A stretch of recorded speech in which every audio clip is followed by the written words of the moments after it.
મિત્રો આપ નિહાળી રહ્યા છો જલારામ એગ્રો. જલારામ એગ્રોની અંદર અત્યારે એકદમ નવી ટેકનોલોજી સાથે જે ઓળણી આવી છે તેના વિડીયા અને તેના વિશેનું માર્ગદર્શન તમને અત્યારે આ વિડીયોમાં જણાવશું.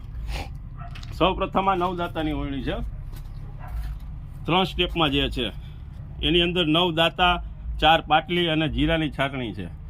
હવે આ પહેલા ધોકાની અંદર આપણે 4 દાતા ફિટ કરેલા છે, જે અહીંથી ઊંચા નીચા થાય છે, જેક સિસ્ટમ જેને કહેવાય કે આ 4 દાતા આની અંદર ફિટ કરેલા. જ્યારે ચોમાસું બેસે ત્યારે તમારે મગફળી વાવવાનો સમય થાય ત્યારે બીજી ઓળણી અંદર તમારે બીજા દાતા કાઢવા પડે. આ ઓળણીની અંદર એકેય દાતો કાઢવો નહીં પડે.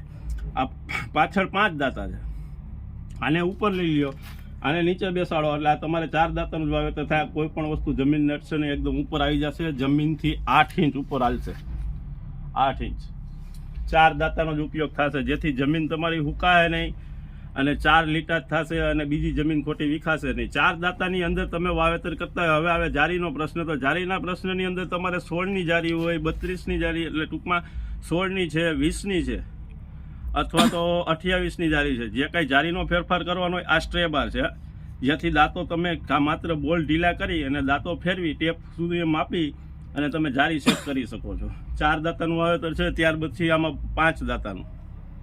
સૌરાષ્ટ્રની અંદર 5 દાતા 32ની જારીના વધારે પડતા, કે ભાઈ તમારે 5 દાતાનું વાવેતર છે. કોઈ એમ કે મારે 18ના પાટલાનું વાવેતર છે, બાજુના ખેતરવાળો એમ કે મારે 16ની જારીનું વાવેતર છે, તો આ ઓળણીમાં બધું ચાલશે. 16ની જારી કરવા માટે તમારે બીજો સ્ટેપ નીચે ઉતરવાનો, પહેલો ઉપર લઈ લેવાનો, એટલે 5 દાતાનું વાવેતર થશે. આની અંદર 32ની જારીના દાતા અત્યારે પાટલિયા લગાડેલા કમ્પ્લીટ છે. આ ચોમાસાની સિસ્ટમ છે મિત્રો. કોઈ એમ કે મારે ઝીણી મગફળી છે, 37 નંબર છે, રોહિણી છે, આવી વેરાયટી આપણે 9 દાંતે વાવવાની થાય છે, જેને સૌરાષ્ટ્રની અંદર સેમર કહીએ. તો તમારે 2 ધોકાને નીચે ઉતારી દેવાના છે, એટલે 9 દાતાનું વાવેતર કમ્પ્લીટ થતું જશે. કોઈ પણ છે, તમે સોયાબીન વાવો, મગફળી વાવો, જુવાર વાવો, 9 દાતાનું વાવેતર કરવું હોય ત્યારે આ 2 સ્ટેપ નીચે ઉતરવાના રહેશે.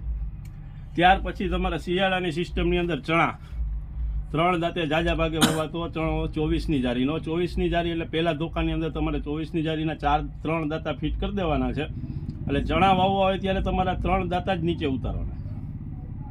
આની અંદર તમારે 20ની જારીના 4 દાતા ફિટ થાય, એટલે 20ની જારીના ચણા વાવવાના થાય તો તમારે આ ધોકો નીચે ઉતારવાનો થાય. અહીંથી 2 ટ્રાન્સપોર્ટેશન જ્યારે તમારે જેની જરૂરિયાત હોય એ ધોકો નીચે ઉતારવાનો. તો ચણા વવાઈ ગયા, અડધું ખેતર ચણાનું, અડધું ધાણાનું કરવું છે અથવા તો ઘઉંનું કરવું છે, તો જે પટ્ટા ઉગે છે 4 પાટલીઓ દ્વારા, એ આ પાટલીનો ધોકો તમારે નીચે ઉતારવાનો, જેની અંદર 4 પાટલી લાગેલી છે. આની અંદર 5 પાટલી થઈ શકે, 6 પાટલી થઈ શકે, જેવી ખેડૂતની જરૂરિયાત તે મુજબ પાટલી આપવામાં આવશે.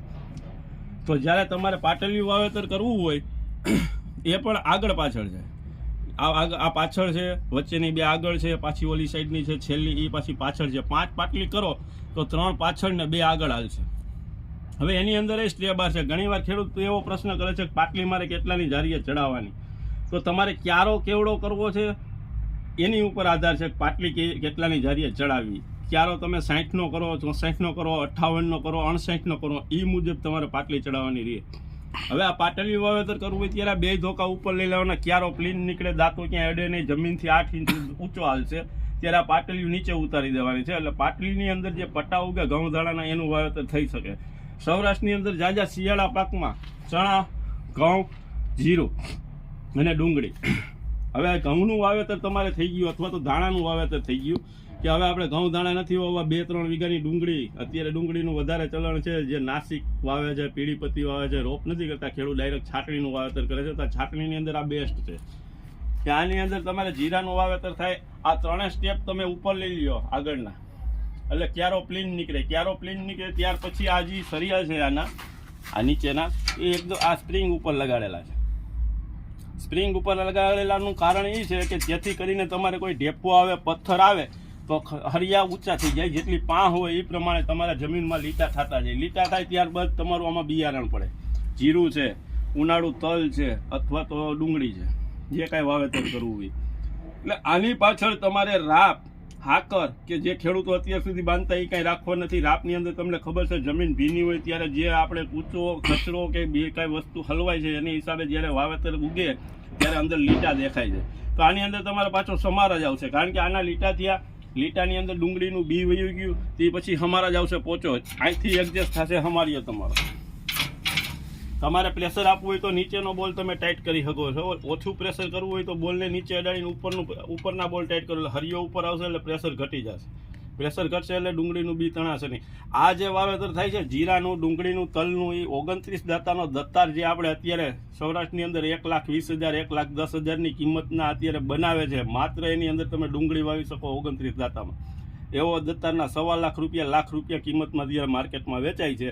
એ જ વાવેતર સેમ ટુ સેમ આ વણીની અંદર થશે હરિયાની હિસાબે. હરિયાની કિંમત માત્ર ને માત્ર 1,500 રૂપિયા છે.